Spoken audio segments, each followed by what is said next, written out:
The silence in courtroom 4B at the Superior Court of California was so heavy you could hear a pin drop. Everyone thought they knew how this day would end. Marcus Sterling, the billionaire CEO of Apex Global, was going to crush his plain Jane wife, Mina, and walk away with his young, weeping mistress, Jessica. But then, the projector screen flickered to life. What played next wasn't just evidence. It was a nuclear bomb that shattered reputations, drained bank accounts, and sent the other woman running out the heavy oak doors, screaming in humiliation. You think you know drama. You haven't seen revenge like this. The rain hammered relentlessly against the tall, reinforced glass windows of the San Francisco courthouse, painting the world outside in shades of grey that matched Mina Sterling's mood. Or at least, that was what everyone assumed. Inside the lobby, the atmosphere was electric, buzzing with the kind of hushed whispers that usually accompanied a celebrity funeral or a political scandal. But this was a divorce hearing. Not just any hearing. This was the dissolution of the marriage between Marcus Sterling, the ruthlessly charming CEO of Apex Global Logistics, and Mina Sterling, the woman the tabloids had unkindly dubbed the Invisible Wife. Marcus arrived first. He stepped out of a black Maybach, flanked by 2 security guards and his lead attorney, Arthur Blackwood. Blackwood was a man whose billable hours cost more than most people's annual mortgage payments. Marcus looked every inch the victor already. He wore a bespoke navy suit cut on Savile Row, his hair perfectly coiffed, a confident, almost predatory smirk playing on his lips. Hanging onto his arm, despite the impropriety of it given the location, was Jessica Thorne. Jessica was 24, a former executive assistant at Apex, and possessed the kind of stunning, manufactured beauty that stopped traffic. She was dressed in a white pencil skirt and a modest silk blouse, a calculated attempt to look innocent, to look like the victim of love rather than the wrecking ball of a 20-year marriage. She dabbed at dry eyes with a lace handkerchief, playing the part of the supportive, persecuted partner to perfection. "Ignore the cameras, babe," Marcus murmured, loud enough for the press to hear, guiding her through the metal detectors. "It's almost over. She'll be out of our lives by lunch." Mina arrived 10 minutes later. There was no Maybach, no security detail. She stepped out of a yellow taxi, holding her own umbrella. She wore a simple charcoal dress that she had owned for 5 years, her dark hair pulled back in a severe, no-nonsense bun. She looked tired. The circles under her eyes were visible even from a distance. "Look at her," Jessica whispered to Marcus as they waited near the elevator, her voice dripping with mock pity. "She looks like she's already given up. It's sad, really. She just couldn't keep up with a man like you, Marcus." Marcus chuckled, checking his Rolex, a platinum Daytona that Mina had bought him for their 10th anniversary. Mina was always content with mediocrity. She doesn't have the stomach for a fight. That's why Blackwood is going to bury her. We offered her the lake house and a monthly stipend, and she refused. Now, she gets nothing. Mina folded her umbrella, shaking off the water. She didn't look at the cameras. She didn't look at the reporters shouting questions about her mental health. Rumors planted by Marcus's PR team weeks ago. She walked past her husband and his mistress without so much as a glance. Her face was a mask of stone. Her lawyer, a man named Samuel Vance, was waiting for her by the courtroom doors. Samuel wasn't a celebrity attorney. He was an old friend of Mina's late father, a man with rumpled suits and a briefcase that looked like it had survived a war. He looked out of place next to Arthur Blackwood's polished veneer. "Are you ready, Mina?" Samuel asked softly, his eyes searching hers. "Once we start this, there is no going back. He will throw everything at you. He will try to humiliate you." Mina tightened her grip on her handbag. Inside was a USB drive that felt heavier than lead. "I'm not here to negotiate anymore, Sam," Mina said, her voice surprisingly steady, devoid of the tremble that had plagued her for months. "I'm here to finish it." As they entered the courtroom, the air shifted. The judge, the Honorable Judge Harrison, was already seated, looking over a stack of documents with a frown. The gallery was packed. Marcus had ensured his supporters, mostly board members and sycophants, filled the front rows. Mina took her seat at the plaintiff's table. She poured herself a glass of water, her hand steady.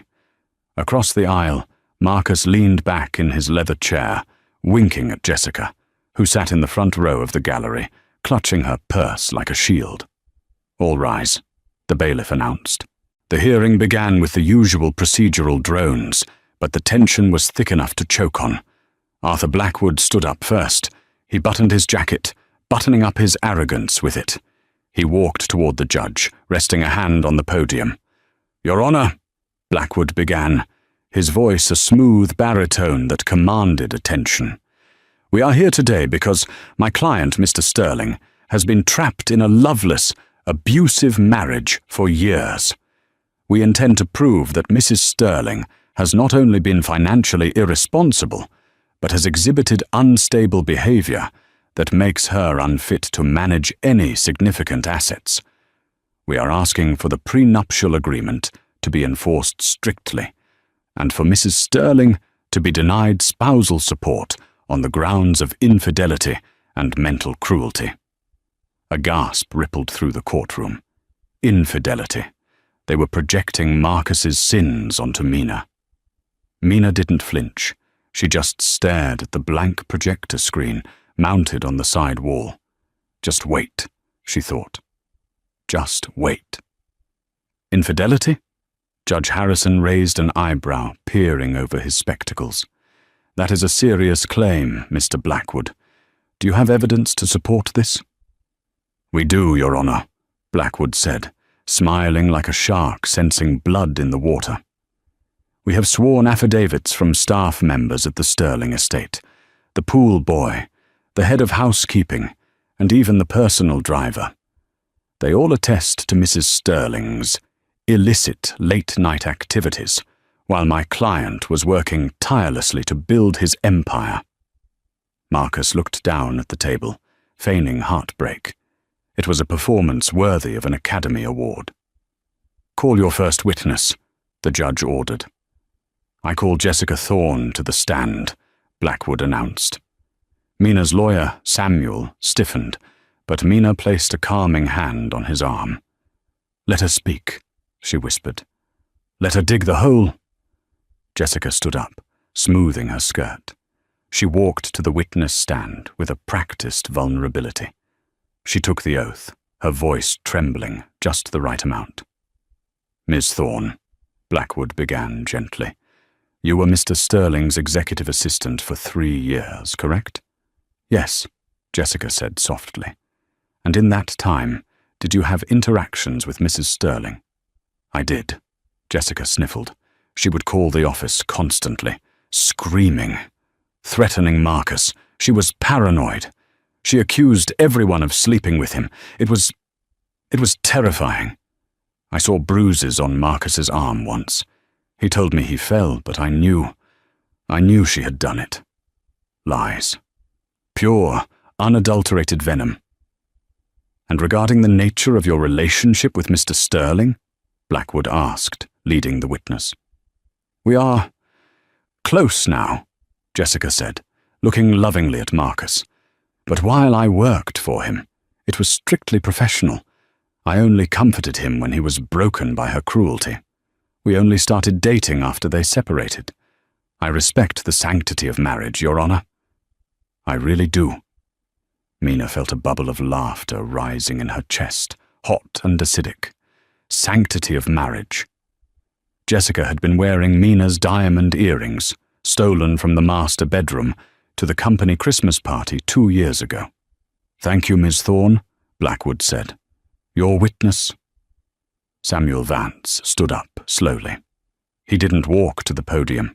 He stood by his chair, looking at Jessica with a mixture of pity and disgust. "Ms. Thorne," Samuel said, his voice raspy.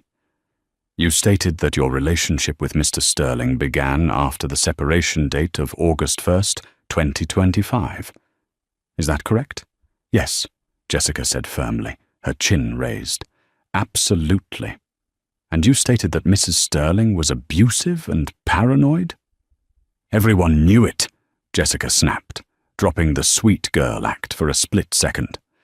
"No further questions," Samuel said, sitting down. The courtroom murmured in confusion. Was that it? Was Samuel giving up? Even Judge Harrison looked surprised. "Mr. Vance," the judge said, "do you have any witnesses to call?" "Actually, Your Honor," Samuel said, standing up again and picking up the small remote control for the courtroom's media system. "We don't have witnesses in the traditional sense. We felt that in a case of he said, she said, it would be better to let the facts speak for themselves. We have a video exhibit we would like to enter into evidence. Exhibit A." Blackwood jumped up. "Objection! We haven't vetted this evidence. This is an ambush." "Mr. Blackwood," the judge cut in, "this is a discovery hearing regarding assets and conduct. If Mrs. Sterling has evidence pertinent to the timeline of the relationship or the allegations of abuse, I will see it." Overruled. "Proceed, Mr. Vance." Marcus shifted in his seat.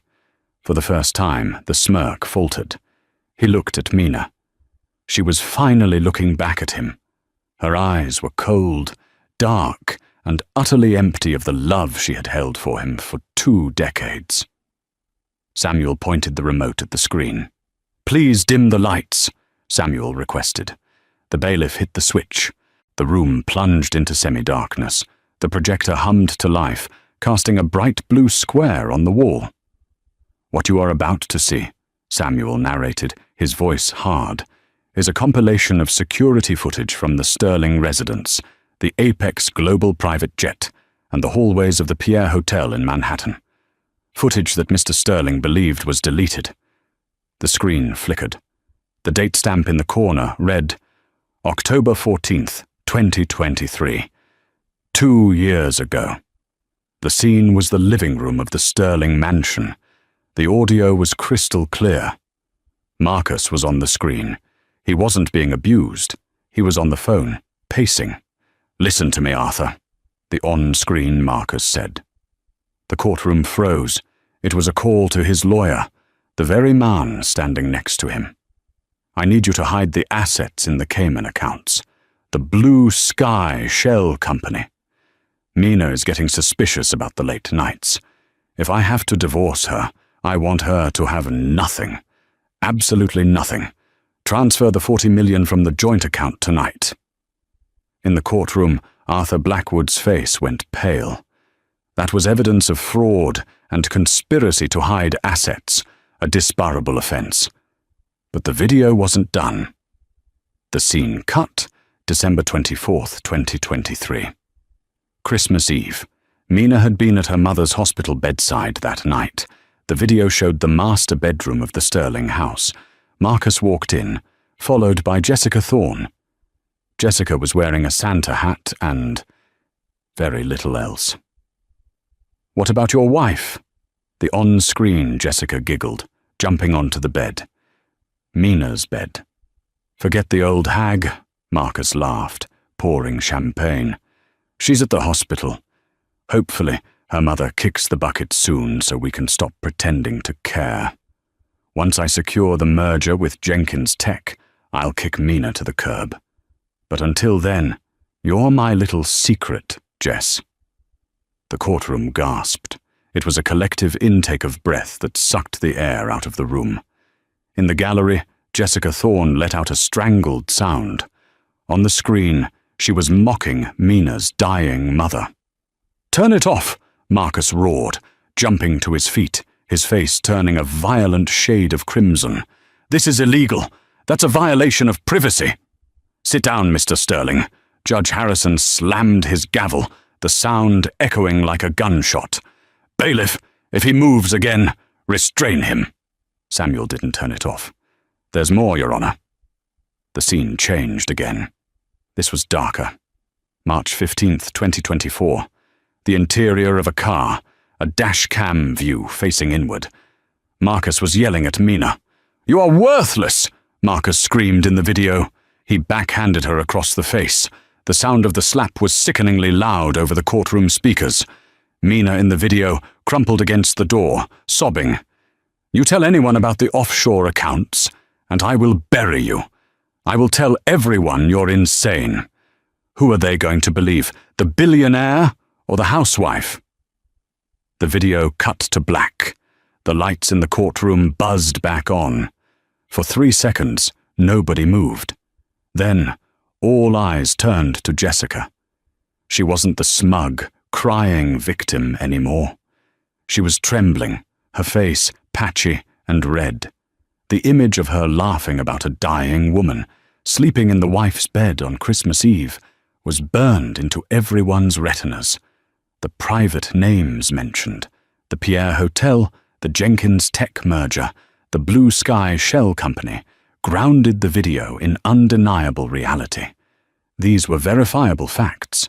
Jessica stood up, her chair scraping loudly against the floor. I didn't," she stammered. She looked at Marcus, but he was staring at the table, his head in his hands, realizing his life was over. He didn't look at her. He couldn't save her. "You liar!" A woman from the back of the gallery yelled. It was one of Mina's neighbors. Jessica couldn't take it. The shame was a physical weight. She grabbed her purse, let out a high-pitched sob, and ran. She sprinted down the aisle, past the reporters who were now frantically typing on their phones, and burst out the double doors, her heels clicking frantically down the hallway. She ran out crying, just as the title promised. But the story wasn't over. Not by a long shot. Mina remained seated. She took a sip of her water. She watched the doors swing shut behind the mistress. "Mr. Blackwood," Judge Harrison said, his voice icy cold, dangerously calm. "I suggest you sit down. We are going to have a very long conversation about the Blue Sky Shell Company and your involvement in asset concealment." The judge turned to Marcus. "And you, Mr. Sterling, you will look at me." Marcus slowly raised his head. The arrogance was gone. In its place was the hollow look of a man who had bet everything on a pair of deuces and lost to a royal flush. The silence that had gripped courtroom 4B shattered instantly. The moment the double doors swung shut behind the sobbing Jessica Thorne, the room erupted into chaos. Reporters were shouting over one another. Flashes from cameras, which were strictly prohibited but ignored in the frenzy, popped like strobe lights, and the gallery of supporters Marcus had brought were now frantically whispering, many of them looking for the nearest exit to dissociate themselves from the sinking ship. Judge Harrison did not bang his gavel this time. He simply stood up. His height seemed to fill the room, his shadow casting a long, dark pall over the defense table. "Order," he said. His voice wasn't loud, but it carried the weight of a man who had the power to strip away freedom. "Complete silence. Now." The room froze. "Mr. Blackwood," the judge directed his gaze at the high-priced attorney. Arthur Blackwood was sweating. Visible beads of perspiration were gathering on his forehead, ruining the matte finish of his expensive foundation. "In my 20 years on the bench, I have seen zealous advocacy. I have seen bending of the truth, but never, never have I seen an officer of the court actively conspire to hide assets and defraud a spouse in a recorded video call. Your Honor, Blackwood stammered, his smooth baritone cracking into a falsetto squeak. "That video. Deepfakes are common. We need to verify the authenticity." "Save it for the Bar Association hearing, Arthur," Marcus hissed, suddenly turning on his own lawyer. The billionaire was in survival mode.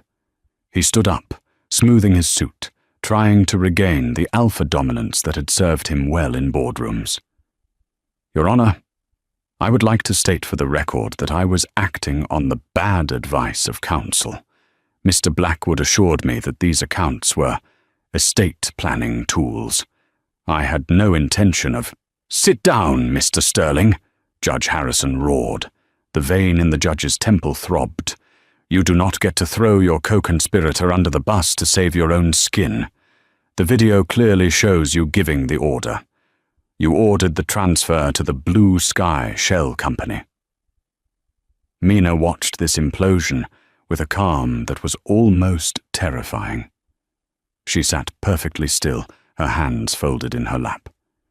Samuel Vance, her lawyer, leaned over and whispered, "Checkmate in 3 moves, Mina." The judge shuffled the papers on his desk, his face grim. Given the evidence of domestic assault presented in Exhibit A, specifically the incident on March 15th, I am issuing an immediate temporary restraining order against you, Mr. Sterling. You are to come nowhere near Mrs. Sterling. Furthermore, because of the flight risk implicated by your offshore accounts in the Caymans, I am ordering you to surrender your passport to the bailiff immediately. "My passport?" Marcus gasped. "I have a business trip to Tokyo on Monday. I have meetings with the Matsumoto Group. You can't do this." "I just did," Harrison said coldly. "Bailiff, secure the passport. And Mr. Blackwood? You are removed from this case effective immediately. I am referring this matter to the District Attorney's Office for potential criminal charges regarding fraud, tax evasion, and perjury. I suggest you find yourself a criminal defense attorney. You're going to need one." The color drained from Marcus's face. He looked at Blackwood, who was hurriedly packing his briefcase, his hands shaking so badly he couldn't close the latch. The lawyer fled the courtroom without a backward glance, leaving the billionaire alone at the defense table. Now, the judge turned his eyes to Mina. His expression softened slightly, but only just. "Mrs. Sterling, regarding the division of assets, the prenuptial agreement Mr. Sterling was so fond of citing contains a bad faith clause. Are you familiar with it?" Mina stood up slowly. "Yes, Your Honor. It states that if either party is found to be hiding assets in excess of $50,000, the entire prenuptial agreement is voided, and the marital assets are subject to a 50-50 split, pending punitive damages." "Correct," the judge nodded.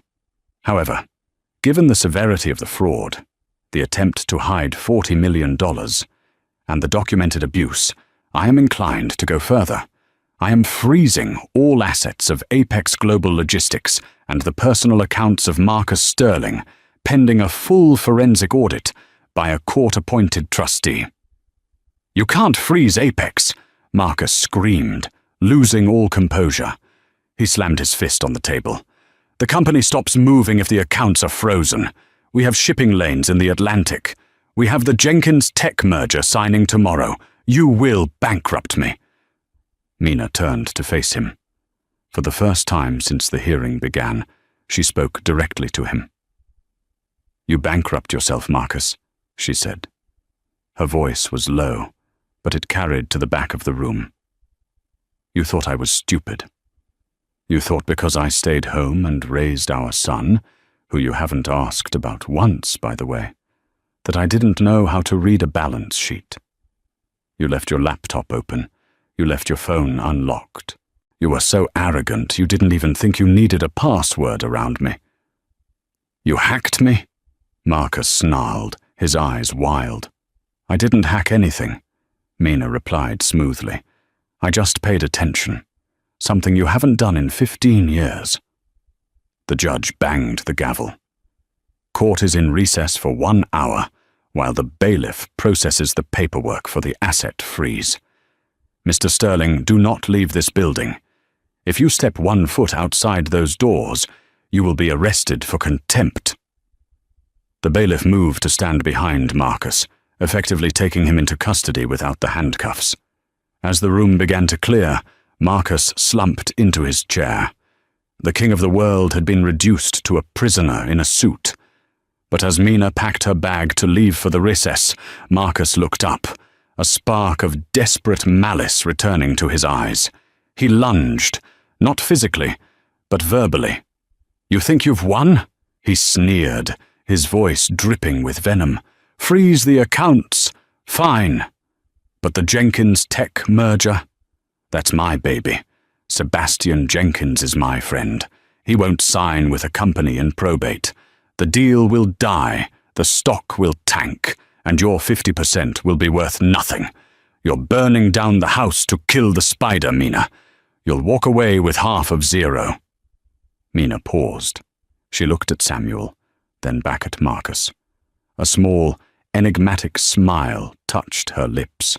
"We'll see about that, Marcus," she said. "Enjoy your lunch. The vending machine is down the hall." The recess took place in a small conference room adjacent to the main courtroom. Mina sat by the window, watching the rain wash the streets of San Francisco. She felt a strange lightness in her chest, the absence of a weight she hadn't realized she was carrying. "You did good, kid," Samuel said, handing her a cup of lukewarm coffee. "I've never seen Arthur Blackwood run like that. He looked like a deer in headlights." "It's not over, Sam," Mina said, taking the cup. "Marcus is right about one thing. If the Jenkins Tech merger falls through, Apex stock crashes. The shareholders will panic. The board will oust Marcus. But the value will be gone." Samuel frowned, sitting opposite her. "Mina, we talked about this. Even without the merger, Apex is worth billions.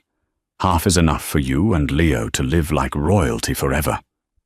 "I don't want half of the wreckage, Sam," Mina said, her eyes sharpening. "I want what I built. People forget I started Apex with him. I wrote the original business plan in our garage while he was out drinking with investors. I designed the logistics algorithm they still use today. He erased my name from the history books, but I built the engine." Samuel looked at her, confused. "So, what are you saying? You want to save the merger?" "I'm saying," Mina checked her watch, "that Sebastian Jenkins is a very punctual man." At that exact moment, there was a knock on the conference room door. Samuel stood up, defensive. "Who is it?" "We are in a private council session." The door opened. It wasn't the bailiff. It wasn't a reporter. It was a tall man in his early 40s, wearing a grey suit that cost more than the entire courtroom. He had salt and pepper hair and a kind, intelligent face. It was Sebastian Jenkins, the CEO of Jenkins Tech, the man holding the key to the massive merger Marcus was banking on. "Mr. Jenkins?" Samuel dropped his coffee cup. What are you doing here? Does Marcus know you're here?" Sebastian didn't look at Samuel. He looked straight at Mina. He walked over to her and extended a hand. "Hello, Mina," he said warmly. "It's been a long time." "Hello, Sebastian," Mina replied, shaking his hand firmly. "Thank you for coming on such short notice." Samuel looked between them, his mouth agape. You two know each other." Mina gestured for Sebastian to sit. "Marcus thinks Sebastian is his friend. Marcus thinks a lot of things. The truth is, Sebastian and I went to college together. Before I met Marcus. We were study partners in economics," Sebastian clarified, smiling. "Mina was the smartest person in the class. I barely passed. She graduated summa cum laude." "But the merger," Samuel stammered. "Marcus said—" "Marcus approached me for the merger 6 months ago," Sebastian explained. "He gave me the pitch.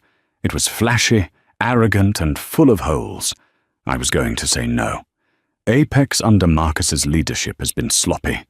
High turnover, bad PR, efficiency dropping." He paused, looking at Mina with admiration. "Then I got a call from Mina," Sebastian continued. "She didn't tell me about the divorce. She told me about the data. She sent me a revised logistics model for the integration of Jenkins Tech software into Apex shipping lanes. It was brilliant. It fixed every problem Marcus's team had ignored. Mina took over the narrative. I told Sebastian that if he signed the deal with Marcus, he'd be signing with a sinking ship. I told him to wait. Wait for what? Samuel asked. For today, Mina said. The door to the conference room opened again. The bailiff stuck his head in. Recess is over. The judge is back on the bench. Mina stood up, smoothing her dress. It's time for the second act, Sam. Are you coming, Sebastian? Wouldn't miss it for the world, the tech mogul said. Back in the courtroom, the atmosphere was heavy with dread. Marcus sat alone. He had loosened his tie. He looked like a man awaiting execution. When he saw Mina walk in, he glared. But when he saw Sebastian Jenkins walk in behind her, his eyes lit up with a manic hope. "Sebastian!" Marcus called out, half rising from his chair before the bailiff pushed him back down. "Thank God, you're here. Tell the judge. Tell him the merger is critical. Tell him we need to unfreeze the accounts to sign the deal." Sebastian walked past the defense table. He stopped, looked down at Marcus, and his expression was one of cool indifference. "I'm not here for you, Marcus," Sebastian said. He walked through the gate and sat in the front row, directly behind Mina. Marcus froze. His brain couldn't process the geometry of the room. His business savior was sitting on his wife's side. Judge Harrison re-entered. "Court is back in session. I have reviewed the financial motions. The asset freeze stands."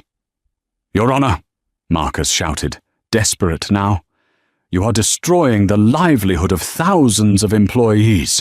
Mr. Jenkins is right here. Ask him. If we don't sign today, the deal dies." Mr. Sterling is correct about one thing. Samuel Vance stood up. Mr. Jenkins is present. Perhaps, with the court's permission, we could allow him to make a statement regarding the valuation of the company. "Highly irregular," the judge muttered. "But given the stakes involving a public company..." Mr. Jenkins approached. Sebastian Jenkins stood at the podium. He didn't look nervous. He looked like a man who owned the room. "Your Honor," Sebastian began, "Mr. Sterling is under the impression that Jenkins Tech intends to merge with Apex Global under his leadership. That is incorrect." Marcus blinked. "What?" "We have a letter of intent." "We had a non-binding letter," Sebastian corrected him, not even turning to look at Marcus.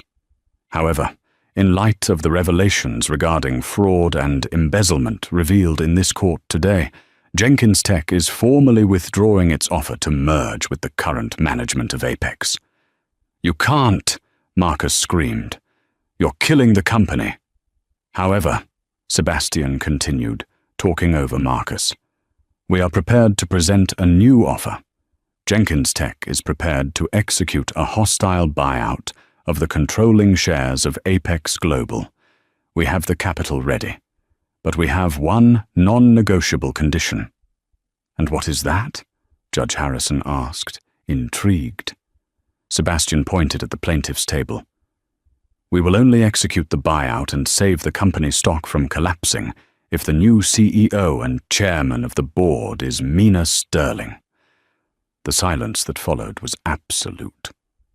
Marcus's mouth opened and closed like a fish on a dock. "Huh? She's a housewife. She doesn't know anything about shipping." "Actually," Sebastian smiled, "she wrote the code that runs your tracking system, Marcus. You just took the credit. The board of directors at Jenkins Tech has already reviewed her proposal. It's superior to yours in every way." Mina stood up. She turned to Marcus. The look on her face wasn't triumph. It was pity. "I told you, Marcus," she said softly. "I didn't just want half. I want my company back." Judge Harrison looked at the stunned billionaire, then at the composed woman standing tall. He picked up his gavel. "It seems," the judge said, a hint of amusement in his voice, "that the market has spoken. Mr. Sterling, since your assets are frozen and you are facing criminal charges, you are hardly in a position to negotiate corporate strategy. This hearing is adjourned until tomorrow morning, at which point we will discuss the terms of the transfer of control." Bang! The gavel hit. Marcus slumped forward, his head hitting the table. He had lost his wife. He had lost his mistress. He had lost his money. And now, in the ultimate twist of irony, he had lost his company to the very woman he had called useless for 20 years. But the drama wasn't done. As the bailiff moved to handcuff Marcus for the transport to the holding cell, due to the flight risk, the courtroom doors burst open again. It wasn't Jessica returning. It was a team of men in windbreakers with 3 letters printed in yellow on the back: FBI. The arrival of the FBI turned the already chaotic courtroom into a scene from a crime thriller. The lead agent, a man with a buzz cut and a windbreaker that read Special Agent Miller, didn't look at the judge or the lawyers. He walked straight to the defense table where the bailiff was already holding Marcus. "Marcus Alexander Sterling," Agent Miller announced, his voice booming without the need for a microphone. "You are under arrest for violation of Title 18, United States Code, Section 1956, laundering of monetary instruments, and Section 1343, wire fraud." Marcus turned pale, his knees buckling. "Laundering? No, it was just tax avoidance. It was just a shell company in the Caymans. Everyone does it." Miller handcuffed Marcus, the metal clicking tightly against the billionaire's wrists. "You didn't just move money, Mr. Sterling. The Blue Sky account was accepting deposits from the Omni Syndicate, a sanctioned entity known for human trafficking and arms dealing. You were washing their money through your logistics shipping lanes." A collective gasp went through the room. Tax evasion was one thing, a white-collar crime that people often rolled their eyes at. But human trafficking? Arms dealing? Marcus had gone from a greedy husband to a monster in the eyes of the public in 10 seconds flat. "I didn't know!" Marcus screamed as they began to drag him away. "I didn't ask where the money came from. I just took the fees. Mina, tell them. You know I'm not a terrorist." He looked back at his wife, his eyes bulging with panic. He was begging the woman he had slapped, the woman he had planned to leave penniless, to save him. Mina didn't move. She stood next to Sebastian Jenkins, her face unreadable. She watched as the man who had once promised to protect her was dragged out of the double doors, not by high-priced lawyers, but by federal agents. Judge Harrison looked down at the empty defense table. "It appears," the judge said dryly, "that the divorce proceedings will have to be paused while Mr. Sterling awaits federal arraignment. Court adjourned." The holding cell smelled of bleach and old sweat. It was a stark contrast to the mahogany and leather of Marcus's corner office. He was sitting on a metal bench, his tie removed, his shoelaces taken. He was staring at the concrete wall, shivering. The heavy steel door buzzed and clanked open. Marcus looked up, expecting his lawyer. Instead, he saw Mina. She was still wearing her charcoal dress, but she looked different, taller, stronger. The invisible wife was gone. "You have 5 minutes," the guard said, closing the door but staying visible through the window. "Mina," Marcus breathed, scrambling to the bars. "Thank God, you have to get me bail. The accounts are frozen. You have to talk to Sebastian. Tell him to post the bond. I can fix this. I can explain everything." Mina stood a foot away from the bars, just out of his reach. She looked at him with a clinical detachment, like a scientist studying a bug under a microscope. "You can't fix this, Marcus," she said quietly. "The FBI has the server logs. I gave them the encryption key to the Blue Sky ledger this morning. Marcus froze. You gave it to them? You sent me here? You sent yourself here, Mina corrected him. I just turned on the lights. Why? Marcus whispered, his voice cracking. Why go this far? You could have just divorced me. You could have taken half. Why destroy me? Mina stepped closer. Her eyes, usually soft and brown, were hard as flint. Because you didn't just cheat on me, Marcus. You erased me. For 20 years I raised your son. I managed your home. I wrote your business plans. I nursed your parents when they were dying, while you were on business trips in Vegas. And how did you repay me? You called me a hag to a 24-year-old girl. You planned to leave me with nothing while my mother was on her deathbed. She took a breath, her voice trembling slightly, not with fear, but with suppressed rage. I would have forgiven the affair, Marcus. Maybe, if you had come to me and been honest. But the cruelty, the calculated malice, you wanted to break me. You wanted to leave me destitute just for the sport of it. So, I decided to show you what it feels like to be powerless. What about Leo? Marcus pleaded, playing the father card. Think of our son. His father is going to prison. Leo is 19, Marcus. He's a sophomore at Stanford. I called him an hour ago. Is he okay? Is he worried about me? Mina shook her head. He asked if he could change his last name to my maiden name. He saw the news about the trafficking money. He doesn't want to be a Sterling anymore. That was the final blow. Marcus slumped against the bars, sliding down to the dirty floor. He wept, not the fake tears he had shed in the courtroom, but ugly, guttural sobs of a man who realized he was truly, utterly alone. Goodbye, Marcus, Mina said. She turned and walked to the door. Mina, he screamed after her. Mina, please, don't leave me in here.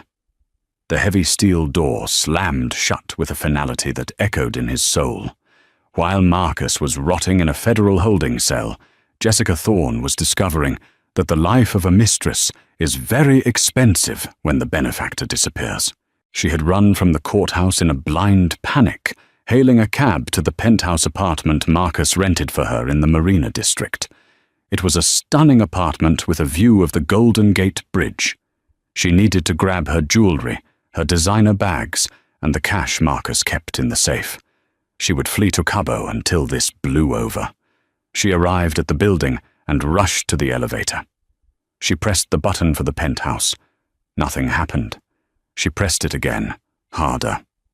The light didn't turn on. Excuse me, miss. Jessica turned. The building concierge, a man named Mr. Henderson, who usually greeted her with a smile and a bow, was standing there with a clipboard. His face was stern. The fob for the penthouse has been deactivated, Henderson said. What? That's ridiculous, Jessica snapped, trying to channel the entitlement she had learned from Marcus. I live there. Mr. Sterling pays the lease. The lease was held by Apex Global Logistics, Henderson informed her. We received a call from the new acting CEO about 30 minutes ago. The company has terminated the corporate housing agreement, effective immediately. The locks have been changed. New CEO. Jessica felt the blood drain from her face. Yes. A Mrs. Mina Sterling. She was quite specific. She said that non-employees are not permitted in company housing. Jessica's knees felt weak. Her clothes, her passport, her cash, everything was in that apartment. But my things. Mrs. Sterling said that your personal effects have been boxed up and left on the curb outside the service entrance, Henderson said, gesturing to the back door. I suggest you collect them before it starts raining harder. Jessica ran out the service entrance.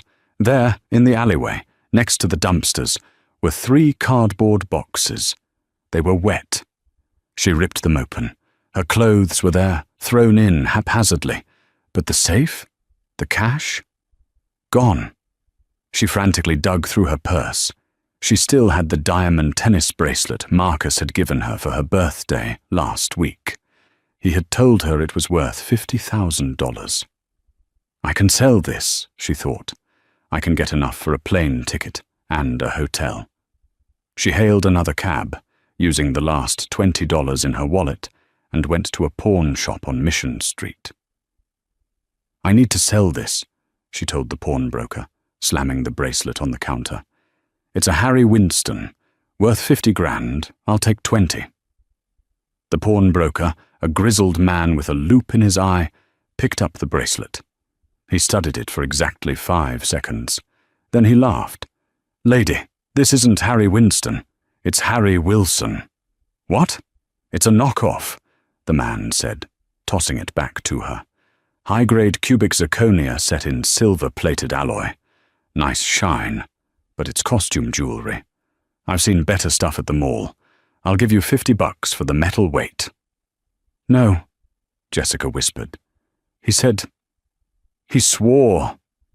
Rich guys lie, the pawnbroker shrugged, especially to girls like you.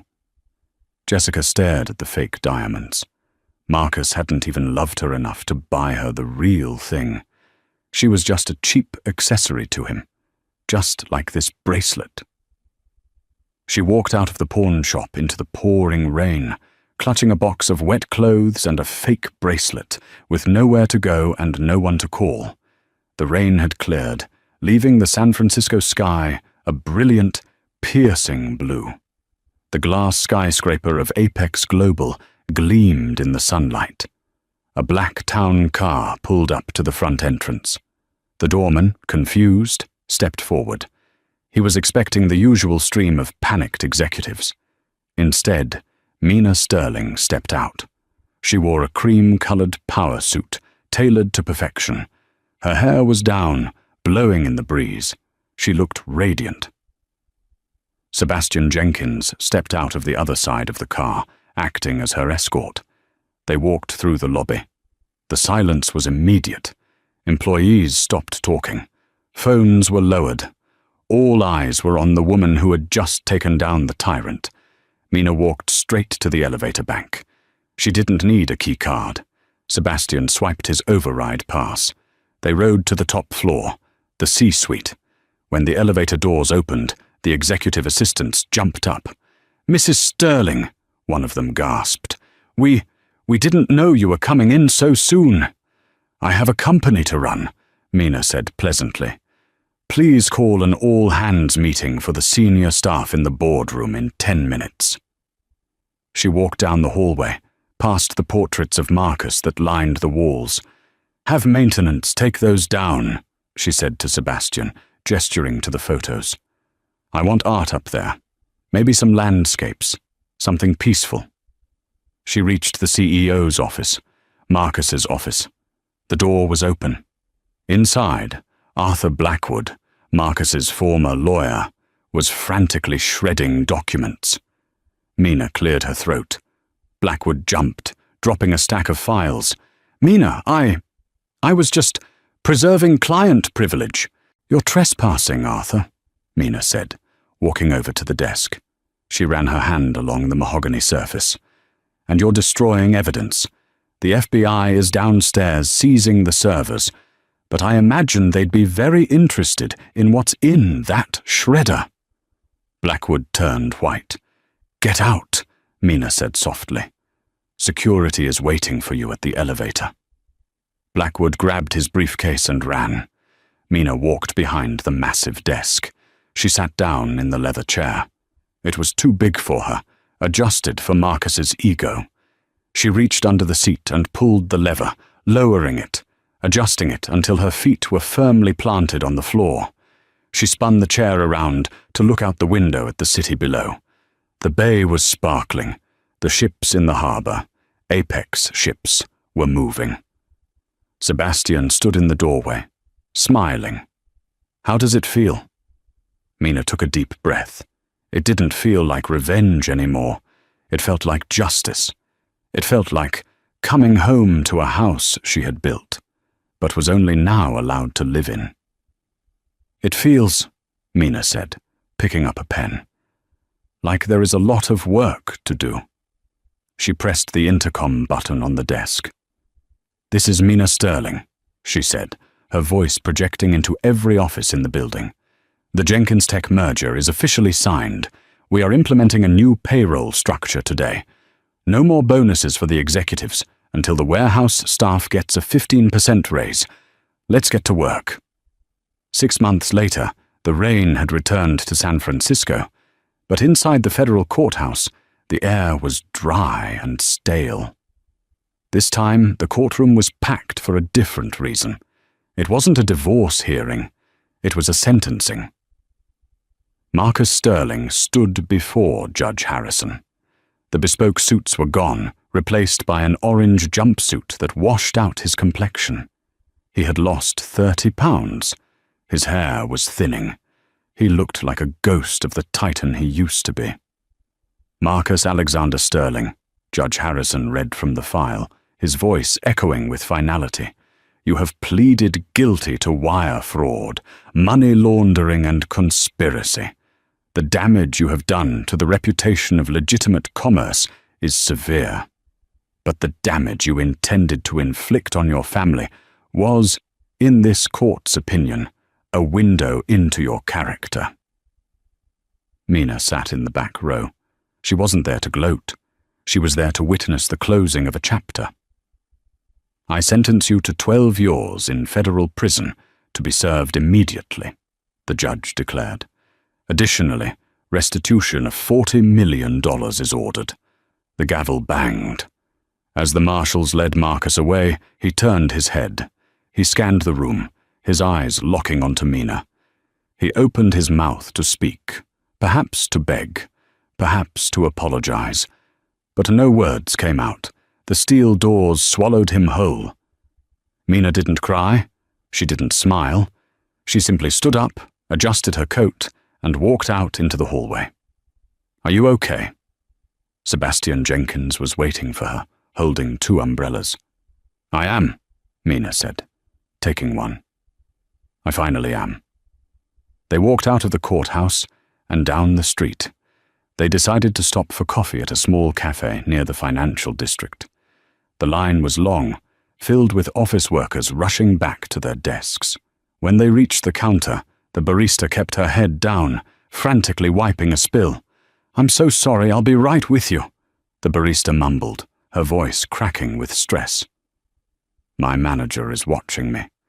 She looked up. It was Jessica. The glamour was gone. No designer makeup, no silk blouses. She wore a stained green apron, her hair pulled back in a messy ponytail. She looked exhausted, aged by the harsh reality of minimum wage and social pariah status. Jessica froze when she saw Mina. Her hand shook, rattling the espresso cup she was holding. "Mina," she whispered. Mina looked at her. She could have demanded she be fired. She could have made a scene. But she realized that Jessica was already in her own prison. "Just a black coffee, please," Mina said politely. "And a latte for him." Jessica nodded, tears welling in her eyes. Tears of shame this time, not manipulation. She made the drinks in silence. When she handed them over, she didn't touch Mina's hand. "Keep the change," Mina said, dropping a $20 bill into the tip jar. They walked out. Sebastian looked at Mina with a smile. "You're a better person than I am. I would have ordered a milkshake just to make her use the blender." Mina laughed, a genuine, bright sound. "She's irrelevant, Sebastian. I don't look back. I only look forward." That evening, Apex Global hosted its annual charity gala. The ballroom of the Fairmont Hotel was glittering with lights. Under Mina's leadership, the stock price had tripled. The Jenkins Tech integration had revolutionized the shipping industry. Mina stood on the balcony, looking out over the city lights. She held a glass of champagne. Sebastian stepped up beside her. He placed a warm hand on her shoulder. It wasn't a possessive touch like Marcus's. It was a supportive one. "To the new queen of logistics," Sebastian toasted, clinking his glass against hers. "To partners," Mina corrected him softly, turning to look him in the eye. "Partners," Sebastian agreed, his gaze lingering on her lips. "And maybe something more?" Mina smiled, the wind catching her hair. For the first time in 20 years, she wasn't the invisible wife. She was the CEO, the survivor, and the architect of her own destiny. "Ask me again after the quarterly report," she teased.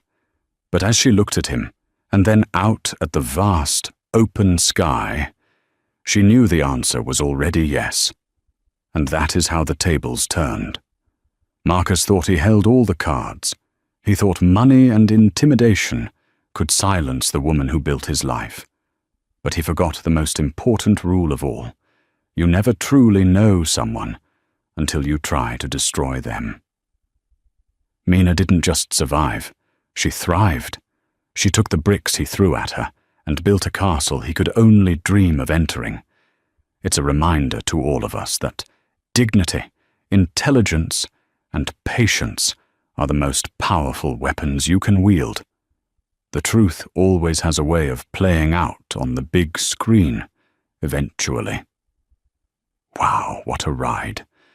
I hope you enjoyed this story of ultimate revenge and justice. If seeing Marcus and Jessica get exactly what they deserved gave you some satisfaction, please hit that like button. It really helps the channel grow. And I want to know what you would have done. Would you have tipped Jessica at the coffee shop like Mina did, or would you have ignored her? Let me know in the comments below.